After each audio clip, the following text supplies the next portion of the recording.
भगवती श्री गंगा। हिंदू सनातन परंपरा में भगवती गंगा की महिमा सर्वविदित है। आस्तिक जन इन्हें आशरण, शरण्याना, मुक्तिदायिनी, परम करुणामयी और तीर्थों की जननी के रूप में जानते हैं। ये त्रिपथगा स्वर्ग लोक, मृत्यु लोक और पाताल लोक को पवित्र करती हुई प्रवाहित होती हैं। विष्णु धर्मोत्तर पुराण में भगवती गंगा को त्रिलोक्य व्यापिनी कहा गया है।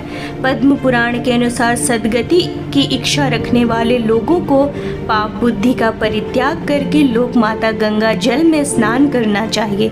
वाल्मीकि रामायण के अनुसार गंगा की उत्पत्ति हिमालय की पत्नी मेना से बताई गई है। गंगा उमा से ज्येष्ठी थी। अपने पूर्वजों को उद्धार करने के लिए भागीरथी ने ब्रह्मा जी की कठोर तपस्या की। ब्रह्मा जी भागीरथ की तपस्या से प्रसन्न होकर भगवती गंगा को पृथ्वी पर भेजने के लिए तैयार हुए। गंगा को धारण करने के लिए भागीरथ ने अपने तप से शिव जी को संतुष्ट किया। भगवान शंकर ने गंगा जी के वेग को रोकने का उन्हें आश्वासन दिया। 1 वर्ष तक गंगा भगवान शिव की जटाओं में भटकती रहीं। अंत में प्रसन्न होकर भगवान शंकर ने अपनी जटा से गंगा जी की एक धारा को छोड़ा। भगवती गंगा भागीरथ के पीछे पीछे कपिल मुनि के आश्रम में गई। वहां उन्होंने कपिल मुनि के शाप से भस्म सागर पुत्रों का उद्धार किया। देवी भागवत के अनुसार भगवान विष्णु की 3 पत्नियां थीं, लक्ष्मी, गंगा और सरस्वती। शापवश गंगा और सरस्वती को नदी रूप में पृथ्वी पर आना पड़ा। गंगा जी धराधाम पर अवतरित होकर पतित पावनी बनी। श्रीमद् भागवत के अनुसार राजा वाल्मीकि यज्ञ में भगवान वामन ने उनसे 3 पग भूमि का दान मांगा। भगवान वामन द्वारा पृथ्वी को नापते समय उनका बायां चरण ब्रह्मलोक में चला गया। ब्रह्मा जी ने भगवान के चरण का प्रक्षालन करके उस जल को अपने कमंडलू में रख लिया। भगवान के चरण स्पर्श पवित्र हुई। ब्रह्मा जी के कमंडलू की वह जलधारा ध्रुव लोक में गिरी और चारों धामों में विभक्त होकर सीता, अलकनंदा, चक्षु तथा भद्राणमा से विख्यात हुई। भद्रा नदी उत्तर कुरु वर्ष के मध्य से होकर उत्तर दिशा में चली गई। विंध्यागिरी के उत्तर भाग में इन्हें भागीरथी गंगा और दक्षिण भाग में गौतमी गंगा कहते हैं।